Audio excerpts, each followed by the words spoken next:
Good afternoon, good afternoon, good afternoon, everyone. Welcome to another episode of Spilling Tea. I'm your host, Tiffany Daniels.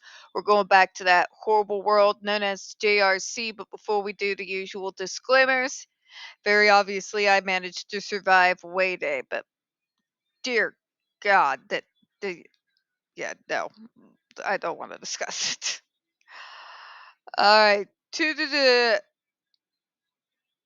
disclaimers. Bleh, I can't think. Slightly brain dead. If you are unfamiliar with the Stop the Shocks campaign or the campaign against the troubled teen industry, you're going to find all the pertinent links right there in the description box. Please, in particular, take note of the article written by NeuroClastic, a small non for profit started by Autistics for Autistics. In it, they interviewed over 900 ABA professionals in regards to the JRC's so called behavior modification program. The Judge Rotenberg Educational Center doesn't want you to read that article so much.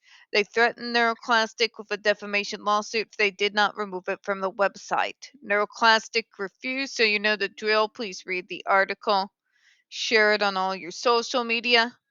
Also included in there is NeuroClastic's public statement regards to the defamation lawsuit threat, as well as a link to their GoFundMe. We are crowdfunding just in case the JRC ever actually does see through with their threat. Trigger warning 1 when we discuss places like the Judge Rotenberg Educational Center or Agape Boarding School for Boys. You're going to hear vivid descriptions of and catch clips or surveillance footage of people with mental health issues and disabled people being tortured and abused. If you got young children present, please make sure to utilize your headphones. Trigger warning 2, this channel is marked not for kids for a reason. We use profanity on occasion and speak on dark subjects. If your child is 16 and younger and they are watching this, very obviously parental supervision is advised, alright? Alright, where we left off, and if I already read this paragraph, I apologize in advance because we're going to be doing it again. The FDA disagrees with the characterization of the published accounts, as well as the implication that previous scientific research cannot be understood in a different way over time. In other words, you can have something that can be considered the gold standard several decades ago. But since then, since research and development, because remember, science and medicine are always evolving, has moved on past that stage, we can look back now and realize not only was it not the gold standard, but it was absolutely barbaric. So, and then you adjust accordingly. And that's the way you can learn from the past when it's in regards to something that was not so great to be doing, right? Yeah, but that doesn't mean, however, is to give the same weight to a study dating back to 1975, where the protocols and testings are not even remotely the same as now. See what I'm saying? That doesn't even make any sense. Okay? You cannot give the same weight to a clinical study from 1975 as you would give to a clinical study that would be done today. They're decades apart. The protocols are entirely different.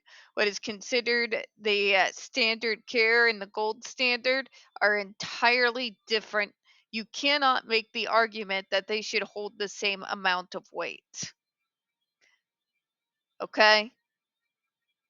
You can't. You are always going to go with the most relevant data. The most relevant data is the most current data.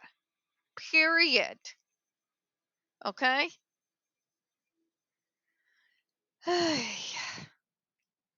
The FDA considered the cited references in their entirety and the proposed rule stage, including the context of ethics and treatment options prevailing at the time the research was conducted. It's another way of saying the way things were done, the protocols, the safeguards, what was considered standard care of the day is absolutely night and day different from what it is now. Okay? These things are not the same. Medicine and science evolves. As it evolves, we learn looking back some of the things that we shouldn't have been doing. That is the way of things. You can't just say, well, the clinical study has been done. We may not go any further. Okay? Jeez.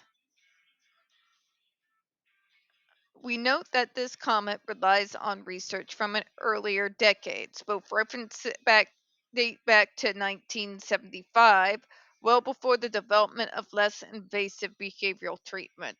Thank you. Thank you. At that point in time, even the very hated and controversial ABA was still in its baby years during that time period, okay? Majority of the folks who got diagnosed as autistic or otherwise got automatically shipped off to the institutions. And that's how they handled that during that time period, okay? Yeah. After considering these references in light of the then prevailing ethics and conceptions of harm, the FDA is not persuaded that these references speak to modern standards of care regarding positive side effects. Thank you. What we hold as the standard for medical practice and care today is a billion light years ahead of what it was back in 1975.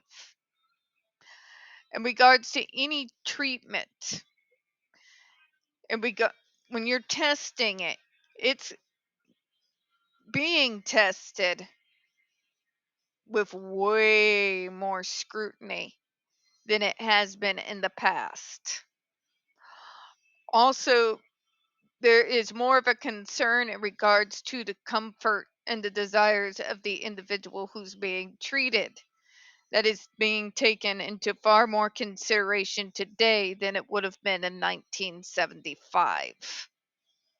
It's referencing the fact that a lot of these treatment programs and plans that have been coming out in the last few decades were not around during this time. There was a lot of things that were being done in medicine in 1975 that has been stopped entirely because it was turned out to not be so good of an idea. You know what I mean, all right? It's batshit insane to insist that a study done back in 1975 should be given the same weight as one that is done today. Point blank, period. The standards were different, the ethics were different. What was available in regards to treatment was infinitely different. This is not apples and oranges. This is an apple and a Mack truck going 250 miles per hour down I 44 different. Okay? Quit trying to argue with outdated clinical studies. The only thing that does is, in fact, highlight how out of touch with current medical practice places like the JRC actually are. We're going to close out on that one, folks. We don't get very many views on this channel. The few we do tend to get removed from time to time. So, folks, if you could, please don't forget to hit the like button, hit subscribe. Please don't forget to hit the comments. I appreciate your time. And as always, folks, we here at Spilling Tea hope you have a good one. I'll see you again in a few minutes.